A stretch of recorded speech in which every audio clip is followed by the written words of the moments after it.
Hey up everyone, how's it going? I'm just going to wait for some people to join live because it'd be really interesting to sort of have a go at this live instead of pre-recorded. So yeah, I'm just going to get a couple of minutes, have a chin wag to myself. Let me know how you're doing, those that are joining. That's good coffee. That's really good coffee. So then you lot, pop up. Please do let me know who's in the room. I can see that we've got a few, about 4 of you already. Let me know who's that in and about. I'm going to be, oh, hello Simply. Oh, hey up Marcus. So you guys, I actually have been working on quite a lot behind the scenes regarding the channel. Hello Hanan. And I want to tell you guys what I'm working on. Oh, you'll look absolutely fabulous, Hanan. I really do want to tell you guys what I've been working on, because obviously I was sort of umming and ahhing about it, and I had a reading yesterday actually with, you know, Psychic Pisces, who I introduced to you lot, and she's kind of given me the confirmation, the go-ahead to go ahead with this. So that's exactly what I'm going to do. So basically, I'm working on a tutorial, but with a difference. Oh, thank you, Lucia. Yeah, I'm working on a tutorial, but with a difference. I mean, as you lot know, I do occasionally do tutoring sessions privately with clients. You know, I think I've been working with Lucia at the minute. We did an hour last night, didn't we, darling? And I wanted to try and do something that that I can kind of put out once, and that you guys can take advantage of, you know, as and when you're ready. Because the thing is, there's a lot of tutorials on YouTube to do with the tarot, and I kind of wanted to do something different. I didn't want to sort of, for one, tread on anybody's toes or steal anybody's thunder. You know, I do try and stay respectful like that with other YouTube tarot readers. Oh, thank you, Elle. That's very nice of you to say. And also, I kind of wanted my own little niche on teaching tarot as well. So I'm working on, I suppose you could call it a video book, kind of. Lucia, in just an hour I learned a lot. You're amazing. Oh, no problem, Lucia.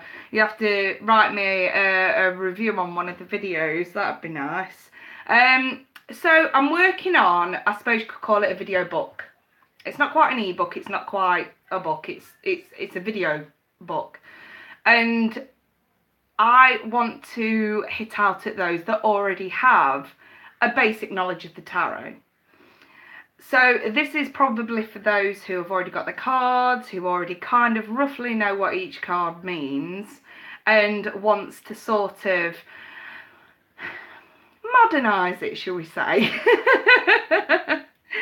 So anyway, when I was talking to Veronica yesterday, and I'll tell you lot, because I love telling you guys what's going on with my life and stuff, and you know, since we're all connected, you know, with V now being on YouTube, she won't mind me sort of discussing my reading. So the idea behind it was, I wanted to do something different. Now you guys know, I'm the kind of reader, I'm not a prude in the fucking slightest, you know, and I will talk about sex and love and, you know, all the nitty-gritty stuff. But I think some of you appreciate that about me, the fact that I'm not some overly kind of hippie kind of, you know, prudish reader sort of thing. I think some of you guys appreciate that side to me. So I thought, okay, let's get really down and dirty. And I'm working on, it's a tutorial video, and it's called Sex in the Tarot. And it's probably going to take me, I'm going to probably say another week to get this sorted and finalised so that I can upload it for you guys. I am going to, yeah, Lucia, it's called Sex in the Tarot. And it's one of those that's a little bit sort of, you'll get a few laughs out of it, put it like that. But when I was talking to V, she was kind of highlighting the fact that, you know, she was sort of, she paid me a nice compliment, I'll give her that. She was sort of highlighting the fact that I tend to sort of be so much more spot on when it comes to love and anything sexual and things like that. And she was sort of saying, you know, that's kind of your niche. And, you know, thinking about it, I suppose it really is. You know, let's not beat around the bush. I know I'm not the only one on YouTube that does it, but it is something that I know I'm good at. So I thought, let's expand on that. Let's expand on that. So what I'm going to do is, because it is effectively a book, it's just a video book. It's got chapters and everything else. You know, I also talk about you know, my top 10 sexual cards in the tarot and the top 10 love cards in the tarot, and you know, we sort of really go into the images. And I'm going to be using, obviously, you know, a couple of different decks to talk about this stuff with, but yeah, it's Scorpio Miel. But initially, I think I'm just going to sort of hit out and let's pay more attention to the Rider-Waite. And I suppose we can expand on more decks as we go, because I can always release a few more of these. So instead of, like I say, writing a book or doing anything boring, you know me, I don't do anything boring. Let's do this. So I was thinking about, you know, what should I do? Shall I create the video and then market it and sell it that way? Or would it be better to just sort of put it on YouTube under a price tag? So I think that's where I'm going to go with this. You know, it's going to be a couple of hours long, maybe even longer. So, you know, it's going to have a lot of information in it and a lot of giggles as well. So, you know, you definitely sort of get your money's worth. I'm still working out prices at the minute though. I'm not overly sure what to sort of... You know, normally when you click on a video and sort of people will put advertisements on, you can change it so that you can just do a one-time fee kind of thing. So that's what I think I'm aiming for. But yes, this is going to be one of those tutorials that is not for the faint of heart. Because I want to be talking about all things sex and sex alike. All things lovey-dovey as well. We'll throw a bit of the smushy stuff in there. I've got to appeal to everyone, haven't I? But otherwise, no, this is like the nitty-gritty down and dirty kind of stuff that I'm wanting to go with in the tarot, which, you know, some of you may watch this and think, she's blagging. She's fucking... It is there. It is there. For those that have had readings off me and I've thrown in sexual innuendos, I'm telling you now, it is there. You know, just for an example, why do you think I call the Ace of Wands the boner card? So, you know, you can read a lot into this sort of stuff. And do you know, it'd be ideal for things like, for example, if you did want to maybe do some practice on... Oh, Kathleen, I've caught you live, but I have to leave. Oh, bless you, Kathleen, no problem, darling. But, you know, for example, I don't know, say you've got a hot date and you're sort of wondering how it will go, or if you're really nervous about sex with someone for the first time and things like that, you know, this kind of information will come in handy, you know what I mean? So, you know, let's mix spirituality and sex together and mash it up a bit. Kind of Kama Sutra advice, yeah, but I'm not going to go into too much detail with positions. But it's somewhat similar. We're actually sort of looking for the signs within the cards. So that, you know, when you come to it and you have these kind of questions, you know what you're looking for. And I suppose people who are already tarot readers that sort of want to lighten up a little bit and, you know, delve into some of the fun stuff with their clients can also watch it and pick up a few hints and tips and things like that. So, yeah, it'll be fun, you guys. So, anyway, I've come on here and the title of this video is... Kay's Love Guru Corner. And Hans Holt, support Trump, man. Trump's our president and last saviour. Trump equals Jesus. Okay, Hans, don't get me wrong, I've got nothing personally against Trump, but can you take the political correctness off my channel, please? I'm going to have a lot of subscribers that won't agree with that.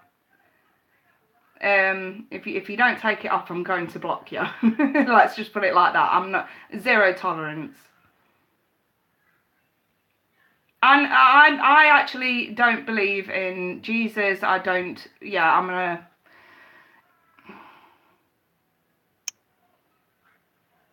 remove. There we go.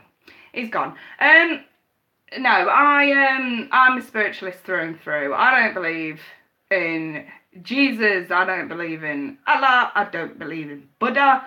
I am a spiritualist. Just throwing that out there. You know, I live by my own experiences and believe in my own experiences. You know, that's how I roll. But that's just my prerogative. I've got nothing against anybody else who has that kind of belief system. However, I just don't want it pushed onto my subscribers, thank you very much, because obviously we're ranting and raving about Jesus. I'm going to have a lot of, you know, Buddhist subscribers, Muslim subscribers, Indian, Hindu, Sikh, etc, etc. It's not, I don't like pushing it on people. I'm just putting my point out there. Right, moving on. So you guys, I've put the title as Kay's Love Guru Corner. So let's do some love guru stuff. I love you too, Marcus. So let's do some love guru stuff, okay? Right. Everybody knows the way I read the tarot, I always give the best advice possibly can. Some of it comes from experience, some of it comes from intuition, some of it comes from spirit. 9 times out of 10, I never really know where it comes from. I kind of just get verbal diarrhea and it just flows out. But I do want to sort of round up the troops, if you like, with the same kind of information. So let's do this. So I'm thinking maybe once a week we'll do a video, you know, for like 30 minutes or an hour long, whenever I've got the time. You know me, it can be a bit slapdash in and there sometimes, depends how busy I am. But where we sort of pick a topic of conversation regarding love, and really go into it. And I want to do this live because I want you guys to be able to interact with me as I'm discussing it, okay? You know, sharing opinions, so that not only am I giving advice, but you guys are involved with this as well. And that's the way that I want this to go. So, right, I am wanting to address today the topic of, and I will pop this on the title for people who want to catch this later on, I want to discuss the topic of unrequited love today, because I found myself repeating myself a lot of the time. Not that I mind, you know, each and every one of you individual. You're going to have your own individual circumstances, but I do think that it's beneficial to sort of not only get my opinion, but to get others' opinion on these topics as well. So let's definitely talk about unrequited love. Not only do I want to give my opinion, I want to hear your opinions as well, so that whoever comes to this video gets a very broad range of advice, guidance and answers. This is just one way that we can all help each other out, you know what I mean? So anyway, I'm going to roll a 6 because I want this to be as cool, calm, collected. We're casual. This is casual. I ain't doing this where I've got the big screen behind me looking all professional and shit. You know that's not me anyway. I can't pull that stuff off anyway, even if I tried. So let's just keep this as casual as possible, okay? So get your bags out, get your cup of tea or your coffee. You know, if it's evening time wherever you're living, get yourself a glass of wine. Let's make this casual. Let's make this good. So, unrequited love. Unfortunately, I do end up reading for a lot of people who come to me in the tarot readings, and it's very, very difficult for them to understand why somebody doesn't want to be with them. And it's an awful feeling, because with unrequited love comes feelings of rejection. With feelings of rejection come insecurities and lack of self-worth, and, you know, and respect as well, because, and this all boils down to the fact that you never truly understand why somebody just doesn't want to be with you. And it confuses a lot of people. You know, I've been on the receiving end of that myself, and it's not a nice feeling at all. But at the same time, I sort of have to think, you know, sometimes we just get so blindsided picking at things that are wrong with us, we forget the most simple and most obvious answer. They just might not be into you, you know. And I think that by dwelling on it, it's a form of self-sabotage, isn't it? Because you're constantly analysing it. And I sort of want to maybe hit out to those that do feel bad about unrequited love and rejection, because that's the main issue that stems from it, is self-sabotage. That's exactly what happens, is self-sabotage. Sometimes you need to hear it from someone else. Yeah, it's hurting and breaking one's self-confidence, only if you get to it. Exactly. Some people are quite easy to move on from it. Some people can look at it and say, okay, you don't want to be with me, this is your fucking loss. You know, that is kind of my mentality, really. You know, I've always been told by my friends and family that I'm actually quite strong like that, but not everyone is. Again, I just sort of want to be able to reach out to some of you and just change your perception here a little bit at the fact that we all do have a specific type. And also, if anybody who's been rejected, unrequited love or whatever, ever been on the receiving end, like on the shoe on the other foot, that'll make you think. For example, if you're watching this now and you've just been a victim of unrequited love, I hate using the term victim because that implies, you know, you're hard done by and you're in and out. I kind of want to sort of toughen people up here a little bit, if I'm honest. Give people a bit more of a backbone.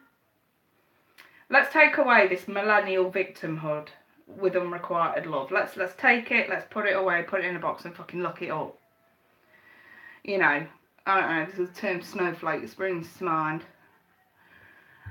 I know I sound harsh, but sometimes you do have to be tough with yourself to sort of realise, no. It's not that they're doing anything wrong. It's not that there's anything wrong with you. It's a simple case of they're just not into you. The exact same when the shoe's on the other foot. If somebody's telling you that they love you, you know, you could be friends, you could be, you know, exes or whatever, and somebody's telling you that they love you and your heart's not in it, and you've got to let them down. You know what I mean? You know, and exactly, you don't want to hurt the feelings, so, you know, you try and do it in the best way possible, but you know that when they walk away, they are going to have the exact same feelings as what you know you've had. You know, analysing it, wondering why. I sometimes think that if people just cut out the cowardice, cut out the millennial side to things, and actually just sort of got themselves into that frame of mind where, okay, they're just not into me, they're lost, I've got a green light, you know, traffic can get through now, sort of thing, you know, and actually sort of just be okay with moving on. I know it's not always easy when it's a long-term relationship kind of thing that's in the past, but at the same time, I think that people forget life really is too short to be dwelling too much on this kind of stuff.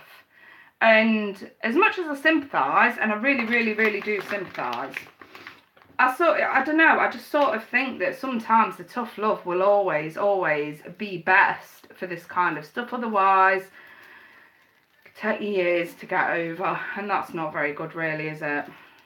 It's not, when it's wasting so much precious time, and time really is precious. And it's a simple case of, okay, if their heart's not in it, okay, you can love them at a distance, and then we can sort of move forward and move on from that. Again, I just think that on one side of it, people beat themselves up too much, you know, bashing themselves, trying to register in the head, what is the specific reason they don't want to be with me? What is the specific reason? And then you start going through everything that's wrong with you, and that's a natural thing to do. But in doing that, you are lowering your self-confidence. You are allowing it to eat away at you. And then you can't move on. Because we're constantly craving closure. And you can't move on. And sometimes it's just better just to get rid of the snowflake attitude. No matter how much it's hurt your feelings, and sort of look at it and go, okay, well, I've been in that situation before where someone's loved me and I've not really loved them back. So I couldn't, because we've all done it. We've all loved someone who hasn't loved us back, and we've all had somebody who's loved us and we've not loved them back. I don't care who you are. If you haven't already, that time will come. And it's a simple case of, can we stop with the victimisation of this now, because we've all fucking done it. I didn't need a reason, but I need an answer so I can move on. I don't know. I mean, I try and be as sympathetic as possible with this kind of stuff. And when I am reading personally for someone, there's going to be so many other aspects to their situation that I have to take into consideration. And that's fair enough. That level of sympathy will never go away. But in general, if I can get through to a few of you to sort of say, these things do happen more often than not, and it's how you deal with it that defines how you live your life. You've only got one. Keep telling people, you've only got one life. You can't come back, can't redo this. Once you're gone, you're gone. Some people believe in paradise and 72 virgins at the end of the rainbow. I'm sorry, no, once you're gone, you're gone. And, you can't come back and redo this. This time right here on this earth is so precious. And the time wasted on constantly overanalyzing silly situations when you could be moving on to be happy with the time you have left. Does that not mean more? That's my point. Does that not mean more? If I could just get just a few of you to really think about this. Don't get me wrong, there can be spiritual planes and stuff like that. We speak to ghosts all the time. We have spirits crossing through all the time. But the physical life it's not the same. It is not. And I have many conversations with spirits that are always very sullen because they have wasted time. I wish I didn't do this. I wish I didn't do that. I wish I did more of this. I wish I did more of that. That's why I take this stuff so personally, because I have those kind of conversations with them. Volunteer at a charity, walk the dogs at the local shelter, truthfully. Exactly. There's so much that people could be doing, I should become a fucking life coach. I practically am already, I sometimes wonder. But, no, I totally agree with that. I mean, come on, you guys, let me know your opinions. Let's hear it, because I want to be able to let viewers who watch this know what everybody's thinking, what everybody, you know what I mean? That's kind of the way I wanted this. I've sort of thrown out my opinion. Truthfully, it's always about us. You can't force attraction. You're lovely regardless. Exactly. True. Love me. What did Marcus just say? Love me or leave me the hell alone. Yeah. Exactly. Love is such a wonderful thing. And it's sort of like so many people say, love hurts, you know what I mean? And oh, thank you, Marcus. But so many people say love hurts, and love doesn't hurt. Love doesn't hurt. Not when it's real mutual love. That does not hurt. And it's finding it that frustrates people. But again, I suppose it could bring me to the second topic of conversation. What are you doing to put yourself out there? If you are single and you really, really do want a relationship, what are you doing? What efforts are you making to make that happen? What kind of people are you attracting? All this stuff's going to matter. Viewing yourself properly and not trying to view yourself through their eyes can save a lot of trouble. Exactly, Lady Faye. Exactly. It's not your fault what they don't see, so grow the positives within you. Exactly. I couldn't agree more. I really couldn't. Auntie D, I was married and divorced twice. Walked away from both. No issues. My last relationship, though, it's taken some time and work to get past it. When it comes to marriages, really long-term commitments, as I've said before, that is different. What I'm speaking about is... Well, I'm speaking about that, yeah. In the sense that, okay, it might take you a bit more time to get over that, but at the same time, the principle still stands.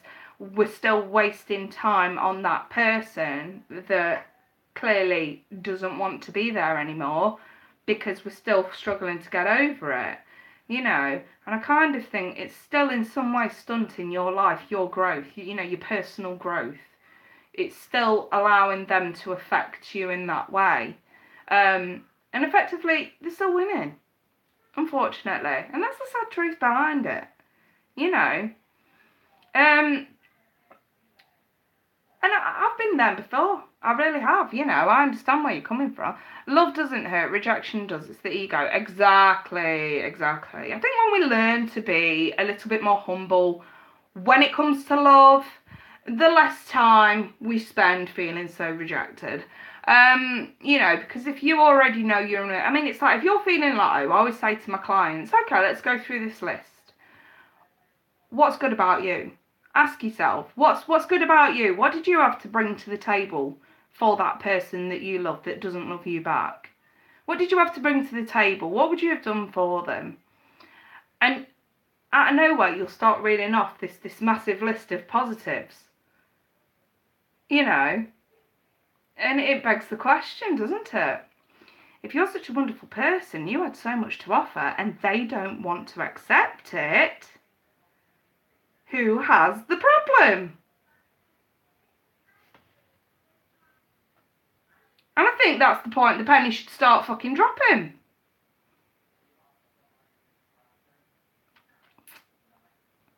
You know what I mean?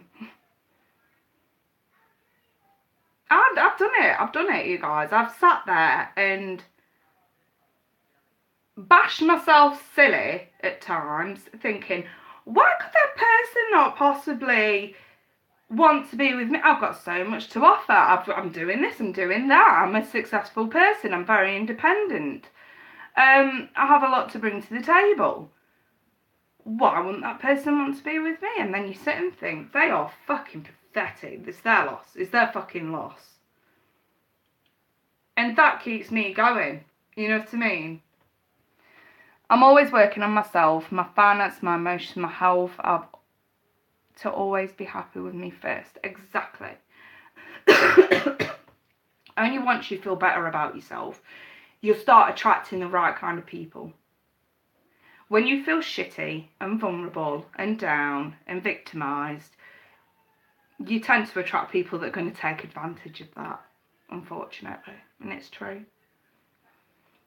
And it's only when we start to toughen up and get a bit of a backbone, not just with other people, but with ourselves, do we finally start to see the truth about love and exactly what it is.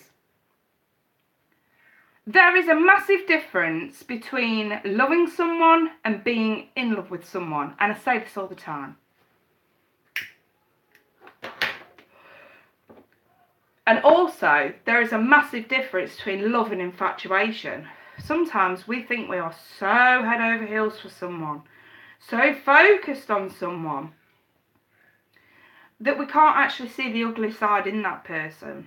So when they do reject us, whether it's through cheating on us or leading us on, taking advantage, we can be very blindsided by that. And I think that the tougher you are, the better you can recognise that kind of bullshit. And believe you me, it's taken me a while to get a grasp on that. But you get there, you have to get there eventually. Otherwise, you constantly be this victim of love, if you want, for the rest of your life. And that is no way to go through life.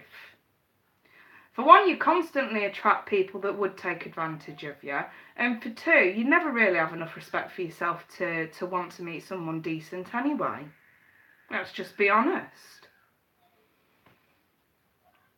I think the more real that we start to get about love, the better at this point. Because, again, we are sort of... and I'm going to delve in a bit into politics here. Not too much, but just a tad. Just a smidgen. But we are living in this very sheltered, millennial, snowflake kind of existence where if anything goes wrong, we constantly have to feel victimised. I am preaching, I fucking am, because I'm fed up with it, and it's all over the mainstream media, and I'm fed up. But we constantly get into this state of mind where we constantly feel victimised. You know, they're picking out faults in me, so I'm going to embrace those faults. Does anybody not see the fucking issue with that?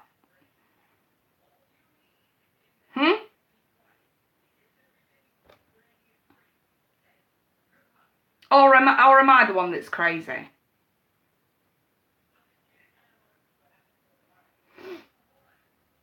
I think sometimes a bit of an ear bashing goes a long way. Especially when you can be a realist about it and not some divvy fucking snowflake.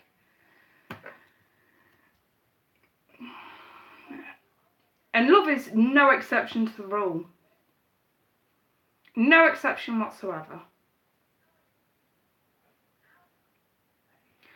Well, yeah. Yes, Auntie D. But no, love is no exception to the rule. Lady Faye, I sat on myself and got to a realer place with me, which allowed me to realise... Oops, it's flashed off. Let's pop it back up. Which got me to realise I'm putting in the work for my self-growth, etc. And if someone who approaches me is not, I realise automatically. It's not a match, but a hindrance. Exactly. I mean, I've been working with Lady Faye on and off now for a few months. And even I can notice the change, you know what I mean, in the way that you start looking at things differently, you know. And I mean, I'm so proud of you, Lady Faye, because, you know, just your attitude there in those comments tells me that you know what I mean? You're on the right track. That's a wonderful thing. Absolutely wonderful.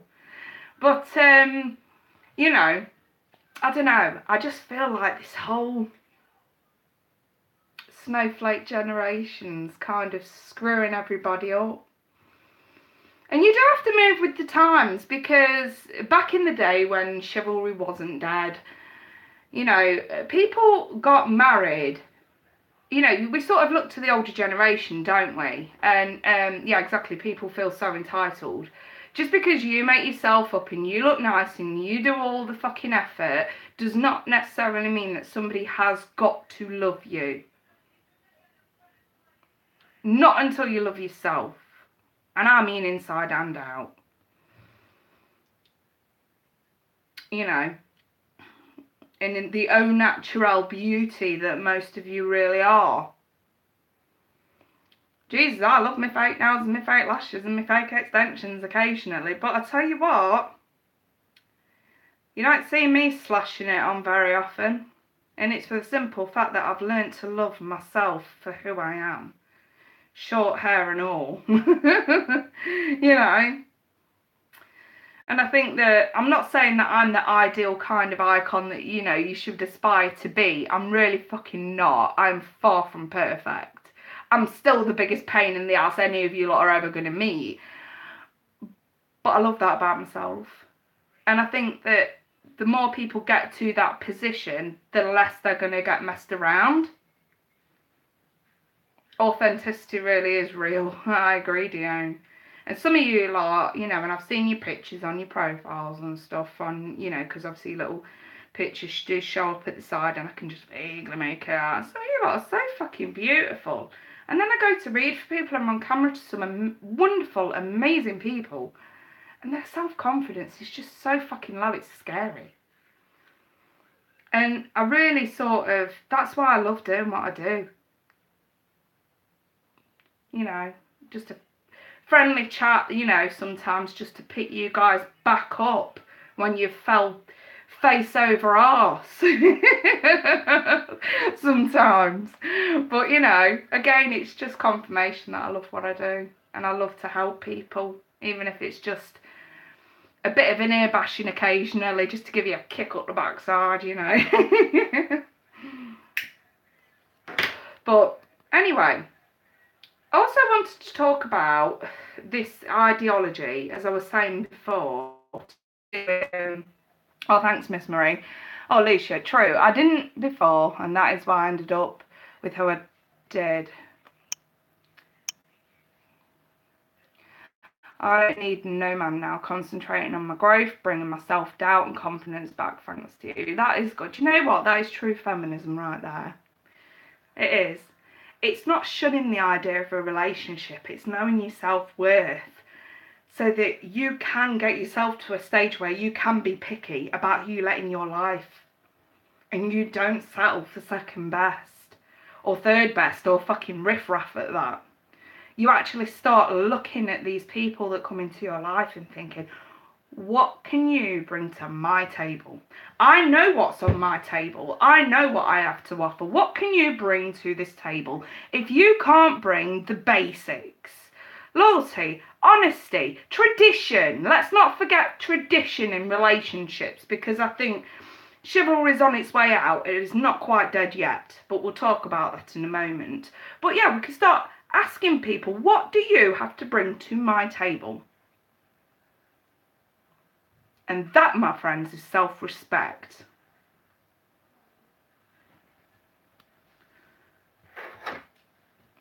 Doesn't it feel great when Kay sees you're on the right path? That's first. Yes, it does. Oh, bless you, Marcus. I wouldn't have said you were a hot mess. I think you're a little bit dazed and confused, but I won't call you a hot mess. Bless you. But no, seriously. So yes, I want to talk about chivalry. So let's talk about chivalry. Back in the day, when we look to the older, we always seem to look to the older generation as a sign of a standard for what we aspire to conform to. So, for example, my inspiration is my mum and dad, okay? They have been married since they were, well, they've been together since they were teenagers. You know, they got married in their early 20s, had me, then had my brother, got a house, got a great career, you know, and now they're still together, extremely happy, and they're doing really, really well for themselves. And they're so happy, you know, 31 years later. And we do tend to look to the next generation up for that kind of inspiration, if you like, when we're going into relationships. You know, for example, a lot of men will choose men that are like their mom. Some women will choose men that remind them a bit of their dad. And you know what? A lot of people say, I don't think there's anything wrong with that. If you've got respectable parents with really good standing values and morals, there is nothing wrong with that. Okay? Fair enough, if they actually look like your parents, then fuck no. But you know what I mean. Anyway, it's the morals and the values of it. Now, there's a difference. Back in the day, and again, it brings me to my point about millennial fucking snowflakes that I'm really against at the moment. It brings me back to, it takes you back to a time where if something wasn't broke, if something wasn't broke, you didn't fix, you know, or if something was broke, sorry, you fixed it. You didn't throw it away, you didn't spit your dummy out of a pram, you fixed it, okay? Those were values that were instilled into them from children through their own parents and so forth and so forth. And also, you know, 30, 40, 50 years ago, people got married because they didn't have sex before marriage. I'm not saying there's anything wrong with having sex. I love a bit of nookie here and there, fuck yeah. But that value has now gone, and now we're the new generation that's having to deal with that, and we're struggling because everybody's fucking each other. STDs are rife. We now not only have the suspicion of emotional affairs, we have the suspicion of physical affairs, which is something that they didn't really have that long ago. Don't get me wrong, people have always had affairs for as far as the you know, you can remember, you know, any living human can remember. But it's more rife now than ever. Why is sex more rife? Let's talk about this. Why is sex more rife? Could it be that not only is it the promiscuous side to things, could the lack of self-worth and respect have anything to do with it as well? Could this idea that shagging around and being a bit of a player, whether you're a woman or a man, you can still be a player, has weirdly become popular?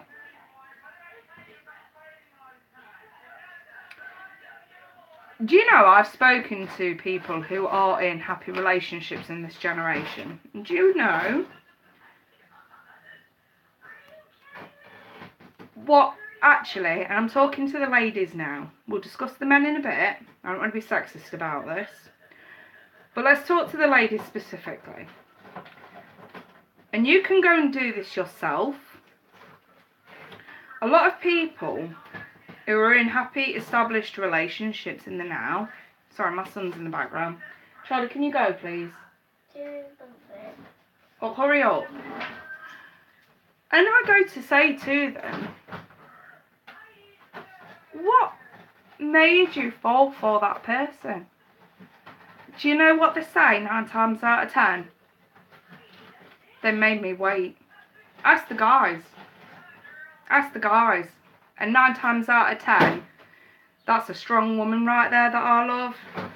Yeah, she made me fucking earn it. And then a lot of you wonder why I keep telling you, make them earn it. It's for that reason. Not only so that you show yourself some respect, but also they will respect you as well.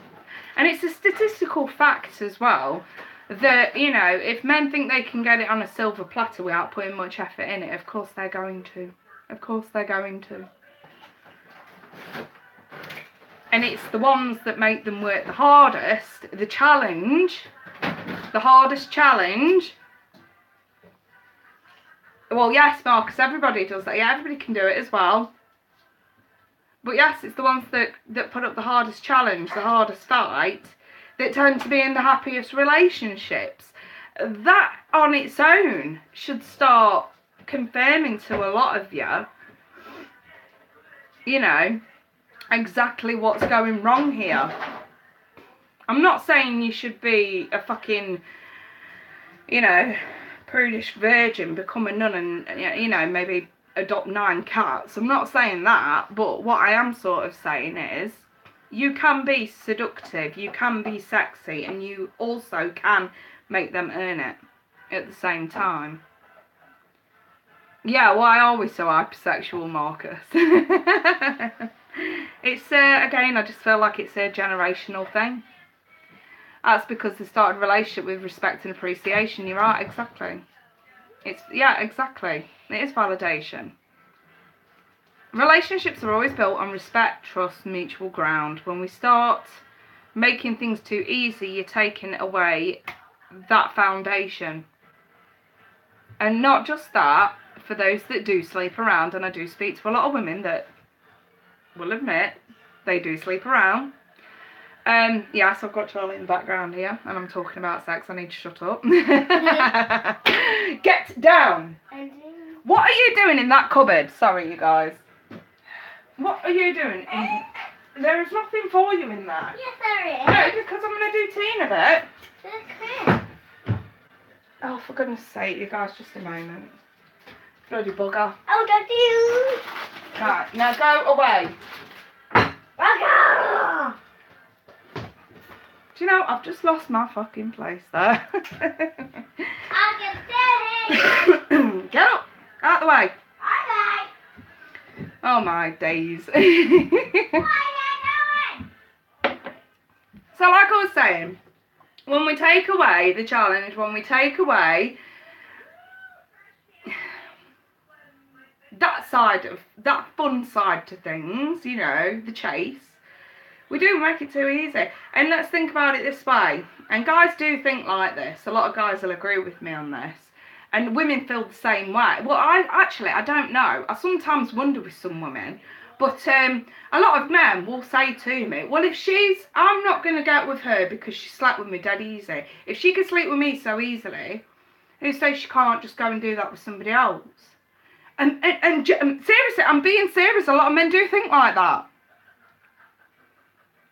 You know, don't get me wrong, some don't have standards and will literally just sort of, in desperation, I suppose, get with anything. But, you know, the same goes for men as well, and for women. You know, I do want to know what somebody's been up to before I decide to entertain them. You know what I mean? And you do find yourself becoming a bit more frugal like that as time goes. It's respect, don't tell the secrets, Kate. Oh, Marcus, I know your fucking secrets, duh. Yeah, Hanan, 60-day rule. Do you know what I do sometimes advise people, you know, maybe give it a month or two before you start looking at stuff like that, just to make sure that they're the right one for you. But I don't suppose you really can put a timestamp on it, because if you can genuinely just enjoy somebody's company, you know, and fall in love with their mind, their heart and their soul before we start falling in love with their punani or their dick, you know, there'd be a lot more happy relationships. There'd be a lot more marriages that actually last. There'd be a lot more tradition in relationships again. Do you know what I mean? Since sex has gotten easier to get than a decent pizza, love and respect have become less easy to find. Exactly.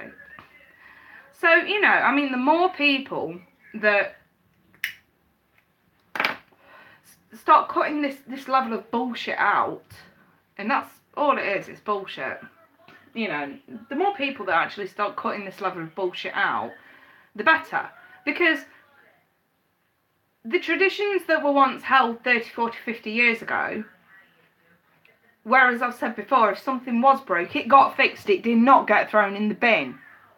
And don't forget, social media's made it completely fucking chaotic at the minute, because it's opened you up to a more broad spectrum of people, and we are constantly looking for something better, and that is a massive problem at the moment. And unfortunately, even I don't have an answer, even I don't have a solution for that. You know, it's hard to comprehend, because obviously back 30 years ago, before we had the social media, people actually had to meet face to face. People actually had to date people in their hometown, because a lot of people didn't have national access to sex, you know. People didn't have that. If somebody wanted a shag, they had no choice. They had to date, they had to get married, because the spectrum was so small. And now all of a sudden we have this big, broad, wide opening on social media. There is choice, there is options. It has taken away the aspect of two people actually wanting to get to know each other. And again, if you want to be, you know, if you want to be desperate and easy and you just want to shag around until someone agrees to have a relationship with you, then fair enough. Who knows? You could end up in a happy relationship, who knows? But in order to meet someone who wants love as much as you do, if you really, really want the deep kind of love, you have to start changing your perception of yourself. You have to gain some self-respect. You have to gain a little bit more self-discipline, so that you can start attracting like-minded people. You know, I always say like attracts like. Love attracts low. If we're feeling shitty about ourselves, we're going to attract riffraff. If we're feeling a bit more confident about ourselves, a little bit more respectful of ourselves, we'll start attracting the same kind of people into our lives. And that is how you cut out social media. I'm just going to say it. I've been on dating sites before now, and it is way too confusing. I hate talking to multiple people at once. It drives me up the fucking wall. I just don't have the mentality for it. I don't have the patience for it. So, you know, if social media is your thing, then fair enough. But no, I don't actually recommend talking to multiple people at once. It's a bit disrespectful, let's be honest. Even though I've done it, I'm gonna admit it was disrespectful. But you know, I think that if we can sort of, if a few of you can sort of take away the element of the social media and the online dating, and don't forget, I think Facebook's the root of all evil as far as relationships are concerned, because people nowadays just want a relationship so they can post on their status in a relationship. I'm sorry, but in my opinion, that's just desperation right there. And attention seeking at its very least. And I think, you know, I think that's my advice to anybody who really, really, really does want a fulfilling relationship. Don't be quick to have one. Don't matter how old you are, there may not be that much time left, but there is still time left. And even if you are spending time waiting for somebody else to cross your path, at least make it an enjoyable one. Again, my very last point to all this is, when we are so desperate for a relationship, we tend to overlook the person that we do end up in a relationship with. And a lot of people seem to think that in order to make a relationship work, they have to build their world around that other person, that one person. They have to do everything in their power to make them happy. They have to live for them, you know what I mean? And this comes very, very early on in most cases that I know of. And sometimes I find myself saying, if you already had a really happy, fulfilled life before you go into a relationship, you're still going to have that side to you. That's never going to go away.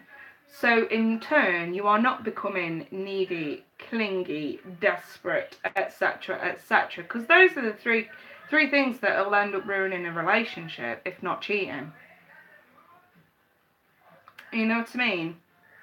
And I always recommend, if you are on your own at the moment and there is no one specific in your life at the moment, and you're so sad about that, don't be. Don't be. I think it's a wonderful thing, and I think that you've got time to utilise now to your advantage. And then once you become happy with your own life, you'll start attracting like-minded people, and they will be the ones that are the right ones for you. Not some piece of shit that's going to fucking use you. Do you see my point?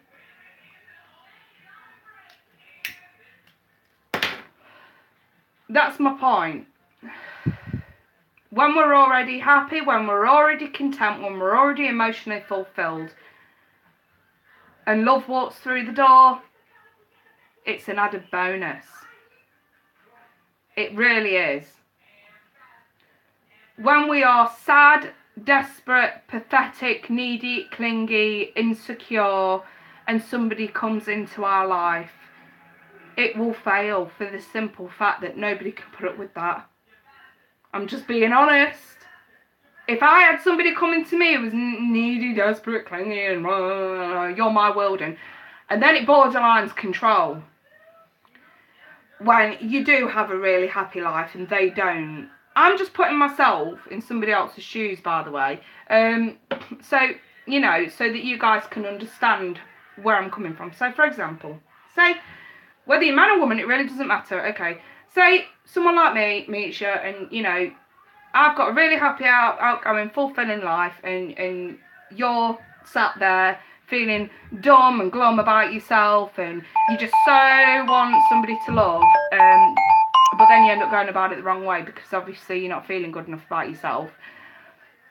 I know full well if I had somebody in my life like that, I couldn't cope with them. I couldn't. I don't want somebody constantly smashing my phone up. Where are you? What are you doing? You haven't replied to me in 30 minutes. You haven't replied to me in half an hour. You haven't replied to me in an hour or 2 hours or 3 hours. And I'm like, you know what, I'm busy.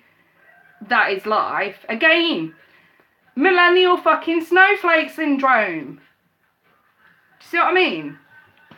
I couldn't stand somebody like that around me.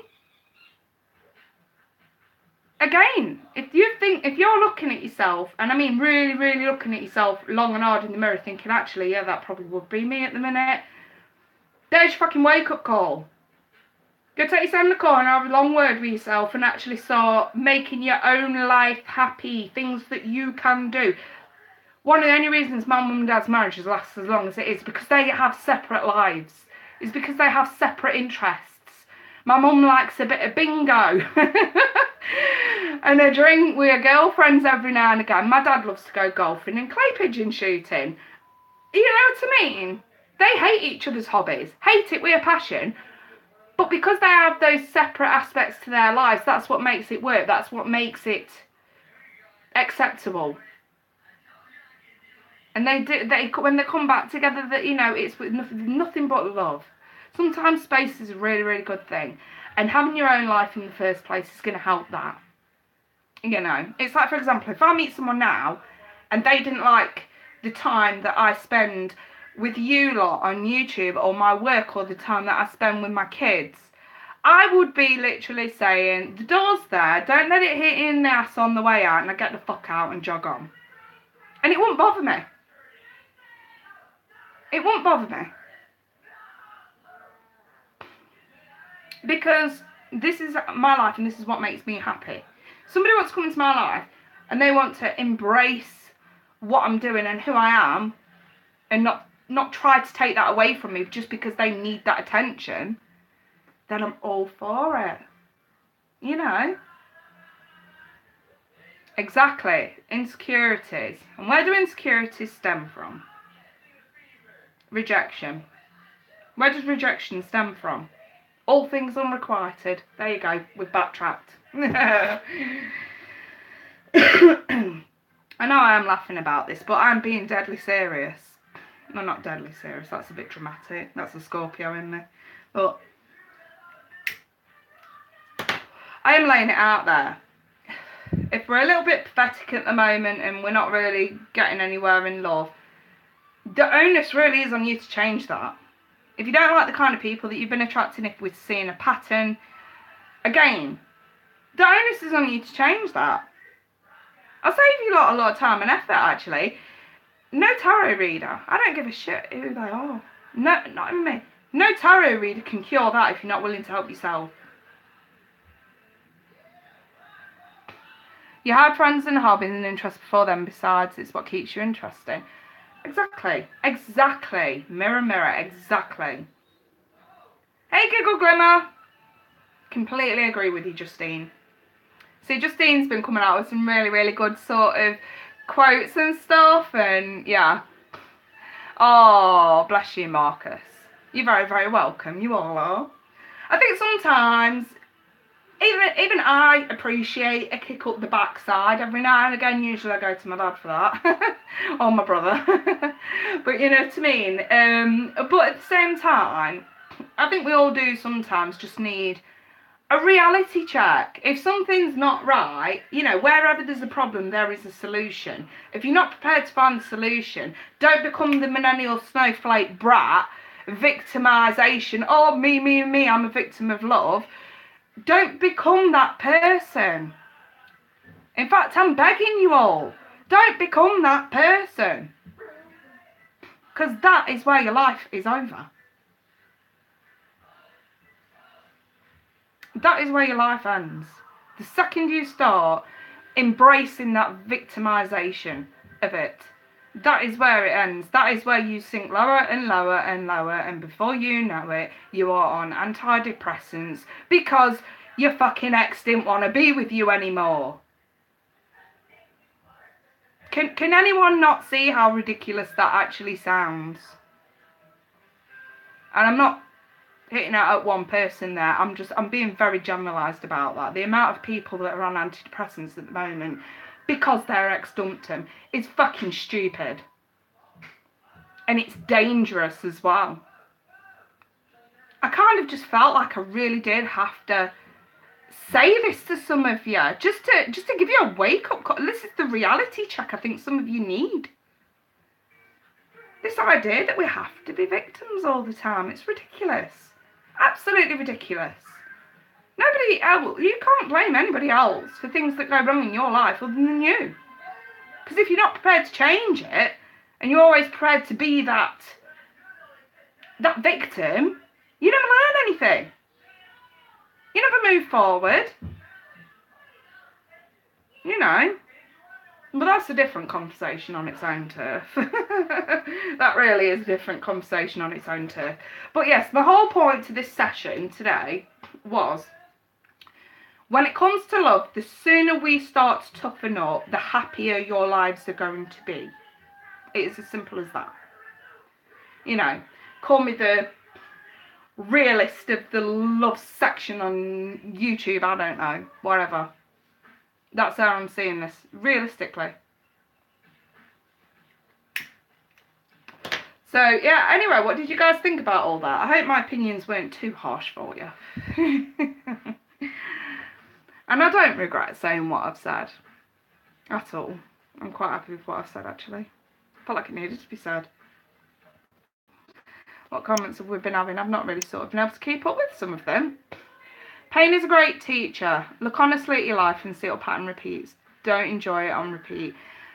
Yeah, it's hard to own the reality sometimes that we're in our own problem, it is. But the sooner you can actually sort of sit back and accept that there is, it's when you don't accept there's a problem that you tend to sort of sink lower and lower. And then, you know, it's sort of grieving stages really, isn't it? If you think about it, I suppose, you know, you have to, there has to be that acceptance there before anything can be done about it. Yeah, sometimes tough love is needed. I agree, Jellybean. I think it's best to stay alone at times, like I am now. I cannot deal with stress and headaches for now. Yeah, I mean, if all you're receiving off men is stress and headaches, and then obviously clearly there's something wrong, because love is not like that, you know. And again, it's just, that's an alarm signal going off right there that would need paying attention to. People need to comprehend love is not an emotion, it's a verb, it's an action, a word. Yeah, exactly. Exactly. Love is shown through actions, you know, through words. It's actually not an emotion on its own. I totally agree. Because I've been arrogant and rude in the past. I wouldn't say you've been arrogant and rude at all, Luce. You know, again, what I've said about self-sabotage. The worst thing that you can do is to self-sabotage with this. You know, and if at any point you have felt like you've been a bit out of order in the past, forgive yourself and move on from that. Don't dwell on that. You know, there's no need to be that kind of a victim with this.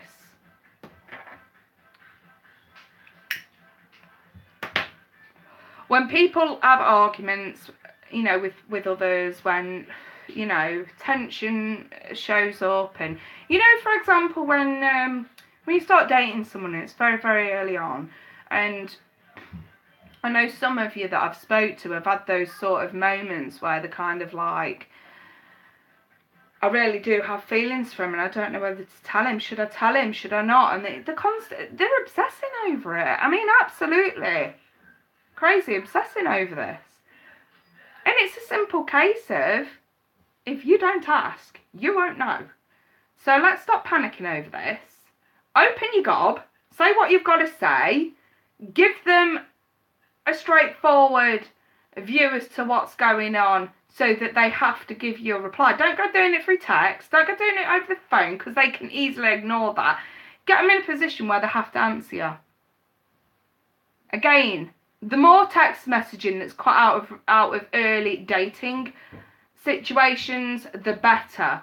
Because it's so easy to fucking ignore it. And if we don't get the closure, 9 times out of 10, that's going to send you crazy on its own. So again, the onus is on you to approach this more directly. If you have feelings for someone and you're scared about telling them, don't be.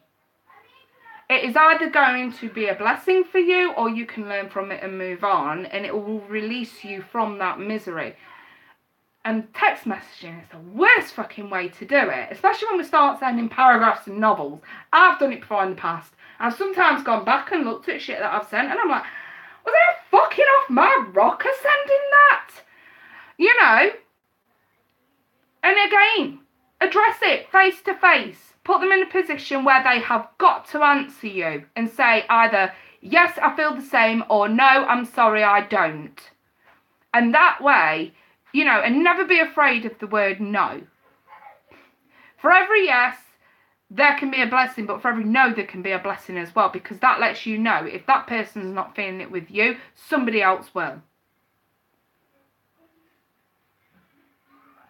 And I think that a lot of the time when we are trying to let somebody know how we feel and they don't want to respond, a lot of you seem to think and make excuses for that. 9 times out of 10, it's just because they're not into you. And I'm not saying that in a nasty way. It's not that there's anything wrong with you either. It is just one of those things in life that happens to be a fact. It's either there or it's not, and it's as simple as that. You know, so if you're dating someone and you do have those fears at the moment, grow a fucking pair and put them on the spot, so that it can either release you or enhance you with them. Either way, you still win, because by the time you actually meet the one, by the time you actually do meet the one that you will spend the rest of your life with, everything else that's failed that you're probably stressing over now will actually make sense, and you'll realise why everything else failed, because that is the person that you're supposed to be with. So we should never, ever, ever be afraid of that rejection, because it just releases you in order to move forward to taking steps, better steps towards the one that you know you're supposed to be with. Whenever that person comes in, it will always be in good time and in the right time, and not before. So if you sat there still thinking that there's little issues going on, you're not feeling good about yourself, we're not very motivated, we're not very confident, again, if relationships don't start appearing, you have to pinpoint those issues, because that will explain why it's not working. Okay? I think I'm good with this. Like, you know, I think I've said all I need to say for now. I'll probably do this again next week. I don't know, I just kind of feel like the tough love is definitely called for at this point, because I've been doing a lot of readings this week and a lot of them have been based around tough love, and I sort of thought to myself, there's so much more that I can add and say about this stuff, you know what I mean? Just to sort of give people the wake-up call that some will need watching this, you know what I mean? And if anybody disagrees with me, my opinions are my opinions, and you can't retract opinions. So, you know, you will have your own opinions. I will not argue with anybody in the comments about that. If you want to disagree with me, do so respectfully. Otherwise, I'll just block you. Because like I said before, you know, there are going to be people that will disagree. It's natural. But no, I'm not going to entertain it. I will take into consideration different opinions, by all means. And I will respect everybody else's opinions, but I'm just saying, because of the content of what I've been talking about today, I'm aware I could get quite a few arguments crop up in the comments on this. So I'm just going to nip that in the bud right fucking now. I will respect, but I will not argue. Okay. So yeah, it has been a great chat session, hasn't it? Oh, thank you, Kay Smith. Yeah, it's alright, it's growing out a little bit now, so I'm kind of like nearly happy with it, but I've just been so busy these last few days, you guys, like working on this this video tutorial book kind of thing, and I can't wait for it to come out. I really can't. It's cause I'm so excited about it, you know. As soon as I've kind of finished, you know, the finishing touches and stuff like that, which will probably take me the next week to do, and I can upload it and that, and then I can sort of meditate on a price range for it, because obviously this isn't going to be one of those public ones where it's sort of monetized. This is going to be sort of, this is personal, this is what people can pay for, they can download, they can keep, you know. That's the way I want to do this, because it is obviously more for for people who already have a basic knowledge of the tarot anyway. This thing, and for those that don't already know, it's called Sex in the Tarot. Yeah. Oh dear. Oh, thank you, Green Ladybug. We've got to keep it real, haven't we? We've got to keep it real. Absolutely.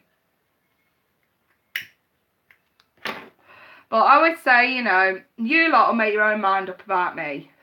And I really, really sort of, I'm always humbled when people do keep coming back to the channel or keep coming back for the readings. And it's always so humbling. Tony Robbins. The only time I've ever thought Tony Robbins was like, I don't know, like the first time I ever knew about him was on Shallow Hal. Seriously. That's the first time I ever knew about him was on Shallow Hal. Shallow Hal wants gal. But I have actually sort of seen a couple of his sort of speeches and stuff, and he's a very clever guy, isn't he? He's very clever. And I like the way that he comes across with his words and stuff, yeah. I don't know, I find his voice very soothing as well. So yeah. Anyway, you guys, I'm going to shoot.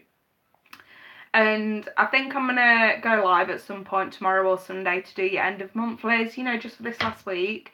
Don't forget, everybody, I have got the competition back on as well. So anybody who purchases a one question reading automatically gets an entry at no extra cost. I mean, the one question is £5. And, you know, you ask a question, you get it emailed to you in 24 hours. And like I say, £5. I'll leave the link in the description since I'm mentioning that on this anyway. But one lucky winner, everybody's going to get an entry who pays for one. And one lucky winner, who I'm going to draw live, this will be drawn live next Friday, will win a 40-minute reading off me. So if you got to be in it to win it. If you fancy yourself a 40-minute reading, definitely get those entries in. There are no limits as to how many entries you want to purchase. So for example, if you want to ask 2 or 3 questions and, you know, do it that way, you can get 3 entries, which is good, that's okay. But there's only going to be one winner on Friday. So whoever wins, and I've already started adding names to the list on